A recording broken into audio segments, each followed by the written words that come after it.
Hai Sobastik, kembali lagi di Postat Podcast Statistika.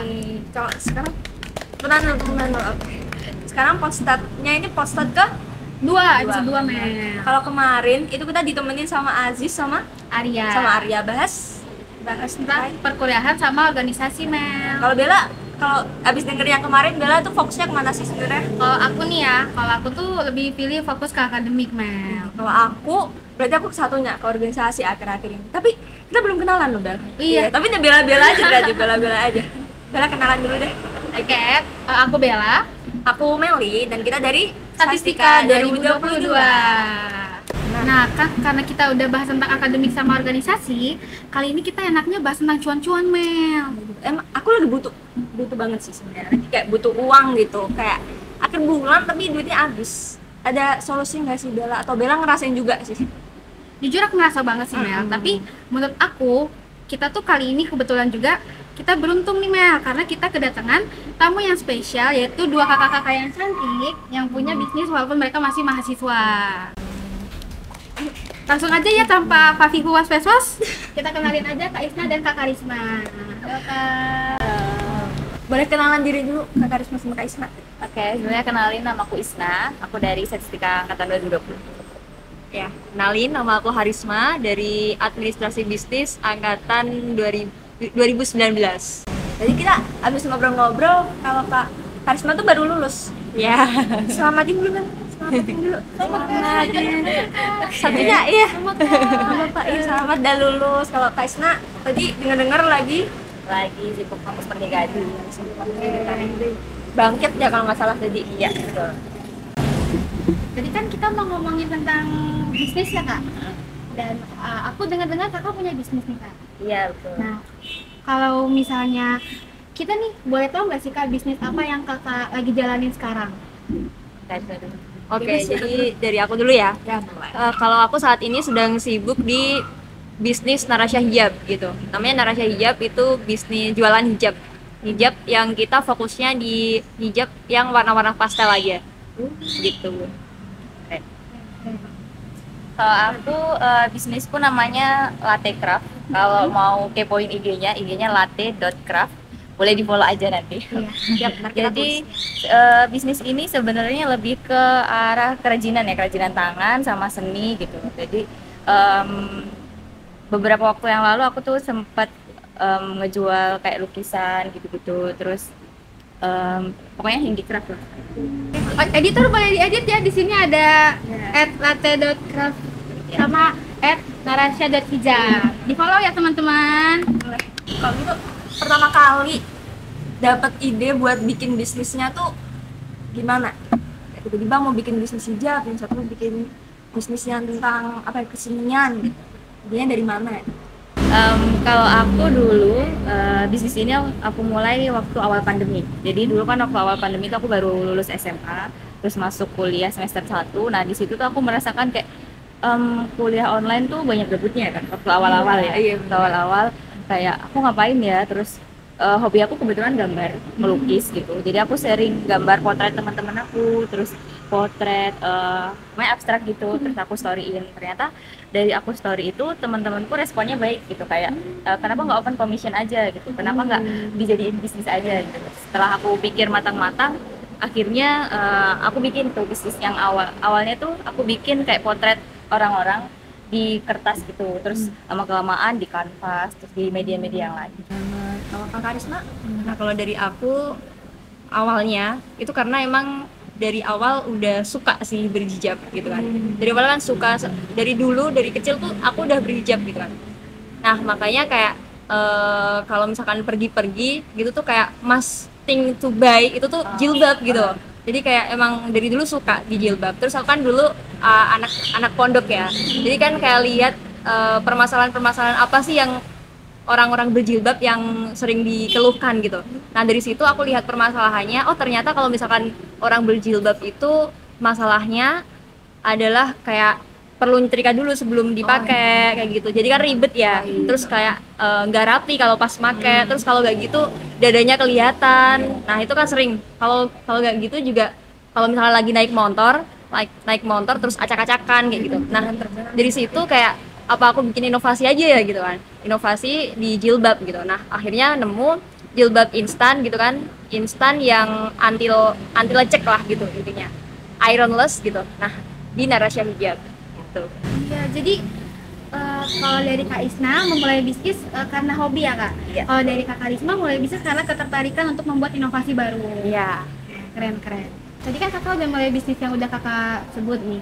Gimana sih cara buat ada gitu ide-ide sama berani gitu untuk berbisnis? Caranya biar berani ya berarti. Iya. Nah jadi kalau dari aku itu dari awal emang pengen punya usaha gitu loh, karena emang pengennya punya usaha aja gitu kan. Terus berani itu karena kenapa gak harus sekarang gitu loh, kenapa harus nanti aja gitu. Dulu tuh mikir kayak nanti aja deh waktu lulus gitu. Nah kalau misalnya lulus kapan, apa ya aku bakal langsung bikin bisnis gitu, kenapa gak sekarang aja. Ya udah aku waktu itu semester 5 langsung bangun Narasya gitu kan. Terus di samping itu juga aku mikir kayak kenapa harus sekarang, karena saat itu saat kita masih muda gitu kan, belum banyak orang yang yang apa ya, yang akan rugi kalau misalkan kita juga rugi gitu loh, kalau misalkan kita jatuh gitu, karena kita belum berkeluarga, itu satu. Jadi kayak mungkin mumpung masih muda aja, jadi kayak manfaatin aja waktu muda ini untuk dibanyakin aja digagal-gagalnya gitu. Nah aku mikirnya kayak gitu. Jadi ya udah nyoba aja dulu gitu, siapa tahu bisa. Jadi kayak berani nyoba gitu ya, kayak mau ntar salah, kayak mau ntar rugi nggak apa-apa, yang penting coba dulu. Nah bener. Juga kayak kalau misalkan kita emang udah berani mencoba dan meskipun kita gagal ya kan, seenggaknya kita udah one step di atas dari yang lain gitu loh. Soalnya kita udah punya pengalaman. Nah gitu, aku pikirnya kayak gitu waktu itu gitu. Berarti Kakak prinsipnya itu kalau bisa sekarang ngapain nunggu nanti gitu ya Kak? Nah iya. Mulai. Kalau dari aku hampir sama sih ya kayak Mbak Karisma. Jadi yang penting coba aja dulu. Kalau kita nggak coba, kita nggak bakal tahu kemampuan kita sampai mana. Yang penting kalau kataku di bisnis pertama itu lakukan apa yang kamu suka gitu. Misalnya kamu suka di kayak Mbak Karisma sukanya di hijab, ya lakuin bisnis itu. Kalau misalkan sukanya di bidang lain, ya lakukan deh. Cari bisnis yang kalau kamu jatuh tuh kamu masih bisa bangun lagi gitu, masih ada alasan aku harus nerusin ini gitu, gimana pun caranya aku harus nerusin. Kayak punya fondasi yang kuat, kayak aku ada alasan loh buat bikin bisnis, itu kayak penting banget ya, kayak nggak lupa gitu kan. Sempet banget nyinggung terkait sama kayak kesalahan gitu kan, kayak jangan takut buat ngelakuin kesalahan gitu. Kalau dari Kak Isna sama Kak Karisma tuh pernah nggak sih ngelakuin kayak kesalahan gitu selama jalanin bisnisnya, yang udah 2 tahun, ada yang udah setahun gitu, ada nggak kira-kira? Kalau buat pebisnis pemula ya, itu sebenarnya yang sering terjadi itu menurutku 2. Yang pertama tuh dia terlalu cepat bertindak tanpa memikirkan sesuatu terlebih dahulu. Tapi yang kedua ini kelamaan mikirnya, kelamaan nge-planningnya, tapi nggak cepet-cepet take action gitu. Jadi dulu aku pernah mengalami kesalahan yang kedua. Jadi aku kelamaan mikir, kelamaan ngebuat plan, terus nggak take action gitu. Tapi dalam keberjalanannya aku mikir, kok aku lama ya ngebuat plannya, kok aku nggak buru-buru take action gitu. Aku mikirnya apa aku coba dulu kali ya, walaupun planku belum matang, tapi nanti waktu aku ngejalanin bisnis kan pasti ada kayak improve gimana gitu. Itu sih yang aku lakuin. Jadi kayak coba aja dulu, nanti sambil jalan, sambil dibenerin, sambil trial dan error gimana baiknya gitu. Kalau Kak Karisma? Sebenarnya sama sih kayak Kak Isna gitu kan. Jadi kan kebanyakan mikir terus lama actionnya gitu loh. Kayak apalagi kalau di jilbab ya, jilbab itu kan trennya kan begitu cepat gitu kan. Misalkan bulan ini keluarnya lagi tren ini, bulan depan udah keluar tren baru lagi gitu. Nah kalau kita kebanyakan mikir, jadi launch gak ya ini, jadi launch gak ya gitu, jadi kita udah ketinggalan zaman gitu loh. Harus ikut yang tren yang bulan depan aja gitu. Jadi itu kayak kebanyakan planning, terus actionnya juga lama gitu. Itu satu. Terus yang kedua itu menurut aku kalau di pengalamanku itu kesalahannya nggak konsisten sih.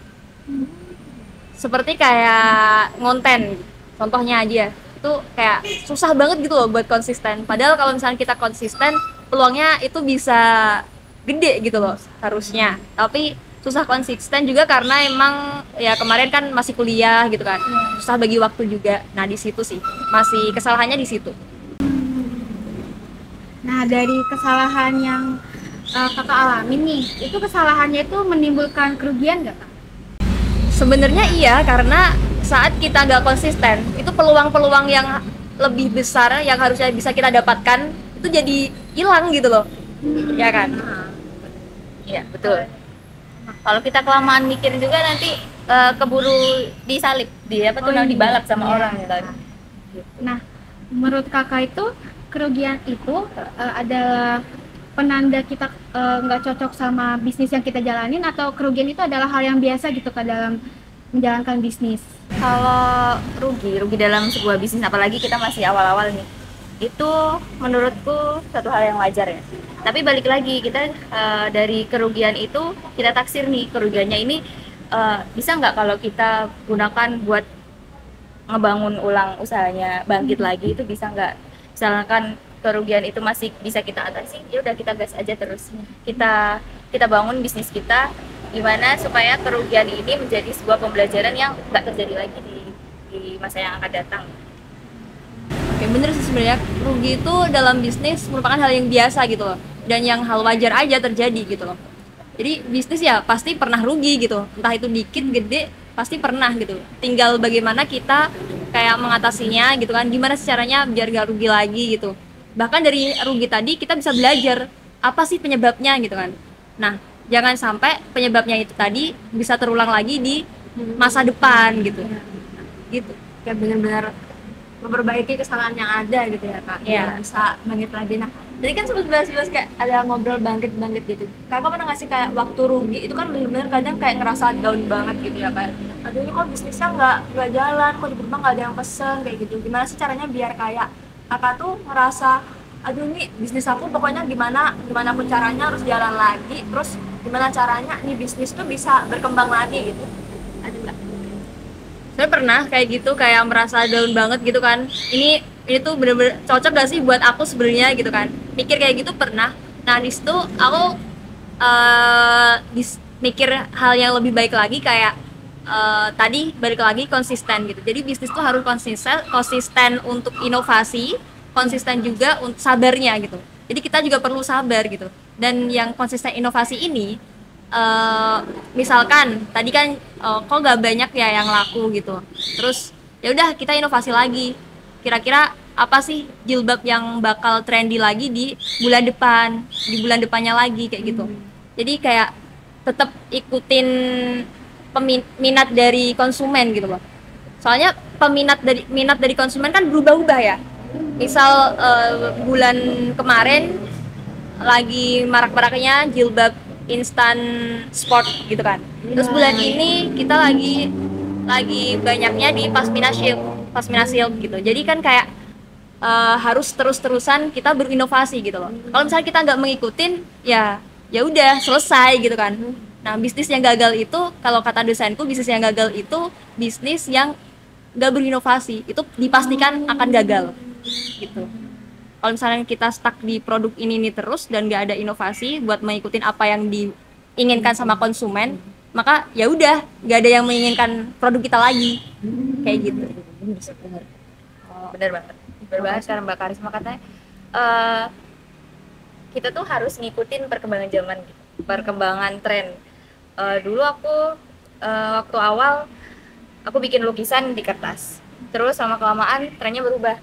Orang-orang pada suka di kanvas, aku ikutin lukisan itu ganti di kanvas. Terus beberapa waktu lagi sempet kan booming itu kalau pernah lihat lampu tidur dari akrilik, terus ada lukisannya. Nah itu aku juga sempet ngikutin tren itu. Jadi kayak apa ya, kita tuh juga harus melek sama tren gitu. Kita juga harus sering-sering promosi, sering-sering bikin konten, karena apa yang kita jual itu sebuah pajangan gitu, harus kita tunjukkan ke orang. Kalau kita nggak tunjukkan, ya siapa orang tahu yang siapa orang yang bakal tahu apa yang kita jual gitu. Kita harus sering-sering kayak misal dibilang, oh kontenmu kebanyakan gini-gini, tiap hari konten gini, nggak apa-apa, malah itu yang bagus gitu buat sebuah bisnis kan. Biar orang tuh mungkin di hari ini orang ini nggak tertarik, tapi karena kita konten terus di minggu depannya dia tertarik, di bulan depannya mungkin dia tertarik gitu, siapa tahu kan. Nah kak, aku mau ngasih tahu nih kak, kalau misalnya aku kan belum punya bisnis nih kak, tapi aku ngerasa manajemen waktu aku udah susah. Jadi aku penasaran nih kak, apalagi buat kakak-kakak, kakak kan punya bisnis nih kak, gimana sih cara kakak memanajemen waktu biar bisa keadaan kuliah jalan sama bisnis juga jalan? Oke, kalau dari aku, menurut aku itu lebih ke prioritas aja sih. Prioritas aja. Kalau aku punya prinsip kayak setiap hari aku tuh harus dapat tiga-tiganya. Antara bisnis, akademik, organisasi gitu. Jadi entah itu akademiknya aku kerjain di malam hari, bisnisnya di siang hari, organisasinya di sore hari. Pokoknya yang penting sehari itu tiga-tiganya harus dapat. Nah, aku kayak gitu sih prinsipnya. Jadi kayak prioritas juga gitu loh. Mana yang mau kamu dahuluin, mana yang nanti dulu gitu. Terus kalau misalnya dari kakak-kakak nih ya, kan pasti kalau bikin bisnis itu bakal dapetin kayak profit, dapet keuntungan gitu. Dan kan di balik keuntungan itu pasti kakak-kakak juga bakal ngatur buat modal ke depannya. Nah, tapi kan karena kakak-kakak kayak masih kuliah gitu ya, pasti banyak banget dana-dana kayak dadakan-dadakan gitu, kayak aduh tiba-tiba harus beli buku, tiba-tiba buat praktikum, tiba-tiba buat apa gitu. Gimana sih caranya kakak-kakak tuh biar bisa tetap ngatur keuangan antara bisnis sama kayak kehidupannya kakak sendiri gitu, biar nggak kecampur-campur gitu uangnya, kan aku jadi bingung. Ini lumayan menarik ya pertanyaannya. Apalagi buat mahasiswa rantau gitu. Yang kadang mau minta uang tambahan ke orang tua, Enak ya, kayak gimana gitu. Kalau aku bedain sih. Uang sama uang bisnis sama uang pribadi aku bedain. Uang bisnis itu nanti aku kelompokin lagi buat yang belanja modal atau belanja buat bisnis, intinya itu sendiri. Terus jadi kalau udah aku kurangi sama ini, keuntunganku berapa itu aku hitung. Sama dari keuntungan ini aku bagi lagi mana yang buat aku tabung atau investasi, mana yang sebagian lagi buat keperluan aku pribadi, sebagian lagi untuk yang lainnya gitu. Buat apa ya istilahnya? Dana darurat. Kan ada kan gitu. Kalau aku sebenarnya sama sih, di antara uang pribadi dan uang bisnis tuh dibedain gitu. Nah, untuk membedakannya itu aku kan tim ya. Bisnis ini kan tim ya. Jadi kayak ada seseorang, ada salah satu dari kami yang megang khusus keuangan buat bisnis. Jadi gak bakal tercampur gitu. Nah, karena gitu kayak dari situ kayak ini uangnya berapa gitu. Kedepannya kita mau ngapain lagi dengan uang ini gitu. Jadi financial planning buat bisnisnya ini bagaimana gitu, bakal terencana juga gitu loh. Itu pernah nggak sih kak kayak aduh kok tiba-tiba keuntungannya tuh kayak dikit banget, terus akhirnya ngambil uang buat pribadi kayak yang uang dari orang tua gitu buat jadiin modal bisnis lagi, itu pernah nggak? Atau nggak pernah? Pernah sih sebenarnya, diambilin dari uang pribadi kan. Nah, itu pernah, karena emang itu istilahnya kan kita invest lagi kan. Nah kayak gitu, jadi ya nggak apa-apa, itu malah bagus gitu loh, kita nambahin modal lagi buat di bisnisnya gitu. Yang penting dengan niat untuk kemajuan bisnisnya gitu kan. Kalau Kasna pernah juga nggak kak? Kalau aku pernah dulu pas awal ngejalanin bisnis kan butuh modal yang banyak ya. Apalagi kalau seni itu pas butuh alat-alatnya, bahan-bahannya itu banyak banget. Nah itu di awal. Setelah itu aku bikin gimana caranya keuntunganku ini bisa balik modal gitu, tanpa aku harus invest lagi. Kita abis ini bikin bisnis. Tertarik sih aku. Kita join. Ya, boleh. Di sini kita Partner. Boleh banget ayo. Boleh kan ya, Mbak? Boleh. budget, kita join. Iya. Bikin bisnis. Kak, menurut kakak nih ya, jadi kan ada Kak Karisma ada nyenggol tentang financial planning nih. Menurut kakak berdua, misalnya financial planning itu penting gak sih bagi seseorang kak? Penting sih, penting banget itu financial planning, karena kalau tanpa kita planning kan, kita bakal pakai aja gitu, tiba-tiba habis gitu. Jadi perlu emang di planning gitu. Untuk apakah itu untuk dana darurat, untuk kebutuhan sehari-hari. Nah, itu juga perlu di plan untuk pendidikan dan lain-lain gitu kan, harus sih gitu, harus. Ya. Setuju. Ya buat kita mahasiswa apalagi ya, kadang tuh ada kayak pengeluaran dadakan, kuliah tiba-tiba gini, tiba-tiba Iya. gini, tiba-tiba diajak main, tiba-tiba gini. Nah itu kayak perlu dipersiapkan, kalau kalau enggak kita sendiri ntar yang bingung, duitnya habis gimana nih? Gitu. yang keteteran di akhir ya. Mau minta ke orang tua, belum tanggalnya, kan agak susah ya. Bener sih. Daripada keteteran gitu ya Kak, daripada Iya. nanti di akhir-akhir pusing. Makannya Indomie gitu kan, uangnya udah habis makanya Indomie. Tapi kalau dari kakak-kakak tuh karena financial planning gitu, ada nggak sih kayak persenan, oh dari dana yang emang udah ada di kakak itu kayak 50% buat apa, itu buat apa gitu, ada nggak sih Kak? Atau ya udah gitu, kira-kira segini buat apa gitu? Ada sih. Buat kehidupan sehari-hari berapa persen gitu, buat tabungan berapa persen, persennya lupa ya. Jadi berapa? Yang penting dari uang keseluruhan itu disisiin buat tabungan, buat dana darurat, sama keperluan sehari-hari. Kalau aku yang penting itu. Sama sih sebenarnya. Cuman kalau untuk persenanya itu mengikuti sama sikon sih biasanya. Semau kita Iya, aja. semau kita aja. Kalau Bella ada nggak Bel? Apa nyampur aja udah gitu? Kalau aku nyampur sih kebetulan. Sama sih. Tiba-tiba buat makan, Iya, buat apa gitu. Ya, aku ngelihat kakak-kakak, aku ngerasa masih kurang banget sih tentang financial planning, tentang produktivitas, tentang prinsip dalam keuangan. Itu aku masih ngerasa kurang banget, Mel. Sendiri langsung Iya, kayak tertolong gitu, tertampar. Kalau tadi itu kita udah bahas financial planning dan kita kan ngerasa kurang ya Bel ya. Iya. Kalau ngerasa kurang kita kayaknya harus ikut sesuatu yang bisa buat nambah ilmu. Kira-kira ikut apa Bel? Nah, aku sekalian mau ngingetin nih buat kalian, kalau misalnya bentar lagi bakal ada EC, itu Entrepreneur Class.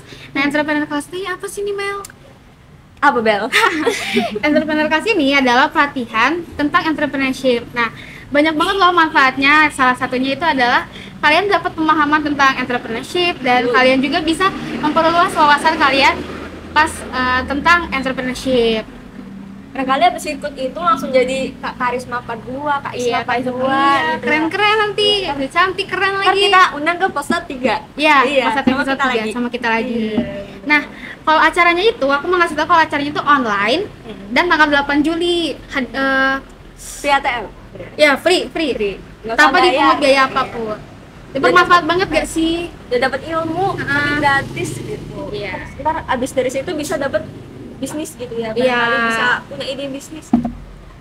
Pastiin kalian ikut EC ya, Sobastik. Barangkali Kak Karisma, Kak Isna gitu. Mau Seru ikut. deh kayaknya. Iya. Oke, nanti kita ikut. Iya.